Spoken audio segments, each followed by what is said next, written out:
جب کوئی شخص فوت ہونے لگے تو اس کے پاس جو لوگ موجود ہیں ان کو کلمے کی تلقین کرنے کا حکم ہے، اور ان کو یہ بھی حکم ہے کہ وہ اس کی اچھی چیزیں اس کو بتائیں۔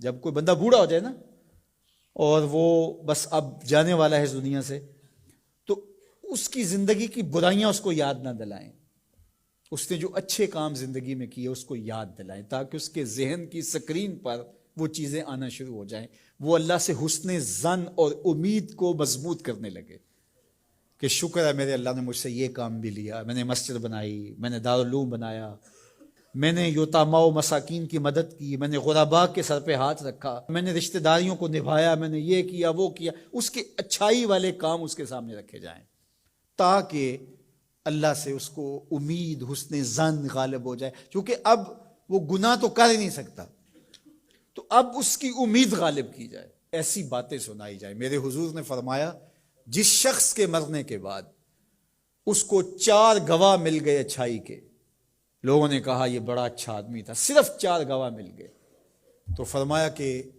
اللہ اس کو غفران و رحمت کے پردوں میں ڈھانپ لیتا ہے، اس کی بخشش و مغفرت ہو جاتی ہے، اس کو جنت عطا کر دی جاتی ہے۔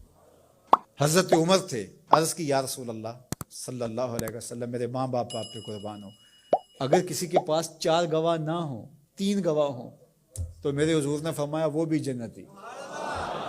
حضرت عمر بولے حضور اگر کسی کے پاس 3 بھی نہ ہوئے، 2 ہوئے، میرے حضور نے فرمایا وہ بھی بخشا گیا۔ حضرت عمر کہتے ہیں ایک کے بارے میں نے پوچھا نہیں، حضور نے بتایا نہیں، اگر پوچھ لیتے تو شاید حضور بتا دیتے کہ ایک والے کا بھی کام بن گیا۔ تو یار جس کو صرف 2 گواہ مل گئے مرنے کے بعد، لوگوں نے کہا بندہ بڑا نیک تھا، نمازی تھا، ظلم نہیں کرتا تھا، زیادتی نہیں کرتا تھا، صرف 2 گواہ مل گئے، اس کی بخشش۔ لیکن وہاں کچہریوں والے گواہ نہیں چلیں گے، گواہ سچے ہوں گے، اللہ کے ہاں جھوٹے گواہ، وہ چاہے 2 ہی مل گئے، 50 سال 60 سال 70 سال کی زندگی میں 2 گواہ اچھے مل گئے اس کی اچھائی کے، وہ جنتی ہے۔ اللہ اکبر۔ اور کئی ایسے لوگ ہوتے ہیں جن بیچاروں کو گواہ ہی نہیں ملتا، جو کسی وجہ سے گواہی دے بھی رہے ہوتے ہیں، وہ بھی کہتے ہیں چلو ساڑھے نال تے چنگا ہی سی۔ اس کا مطلب ہے کہ سب کے ساتھ اس کا رویہ اچھا نہیں تھا، ساڑھے نال تو ویسے کدی نہیں سی کی تھی۔ اس کا کیا مطلب ہوا کہ یہ بندہ ضرر کا منبع تھا، یہ شر کا منبع تھا، تو اس کی شر سے ہم بچ گئے بس۔ تو ایسا نہ ہو کہ تمہارے بعد لوگ گواہی بھی اگر دینا چاہیں تو لفظ تراشنے لگیں کہ اگر میں نے اچھا کہہ دیا تو سارے لوگ میری جانب دیکھیں گے کیا کہہ رہے ہو۔ ایسی گواہی پیدا کرو لوگ دل سے کہیں یار زمانے میں ایسا دیکھا ہی نہیں تھا۔ اپنی اچھی گواہیاں پیدا کر کے جاؤ، چاہے 2 ہی پیدا ہو جائیں، اچھی گواہیاں پیدا کر کے جاؤ۔ اللہ اکبر۔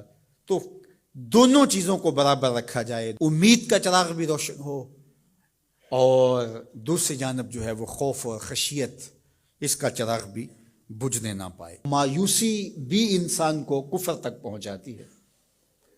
جب کسی کو پتا ہو کہ اب رخصت ہی نہیں ہے، معافی نہیں ہے، تو وہ جس نے 99 قتل کیے تھے، جب اسے پتا چلا کہ جہنم میں جاؤں گا ہی، تو اس نے کہا پھر 99 کیا 100 کیا؟ جس کو سزائے موت ہو جاتی ہے اس کی پھر نگرانی کی جاتی ہے، اس کو پتا ہے میں تو مرنا ہی مرنا ہے، 1 مار کے بھی مروں یا 10 مار کے بھی مروں، ایک ہی بات ہے۔ تو خوف اور امید دونوں ساتھ ساتھ ہوں کہ گرفت بھی ہو سکتی ہے، رخصت اور چھٹی اور معافی بھی ہو سکتی ہے، یہ زندگی کے اندر جو ہے وہ توازن چیز قائم رکھتی ہے۔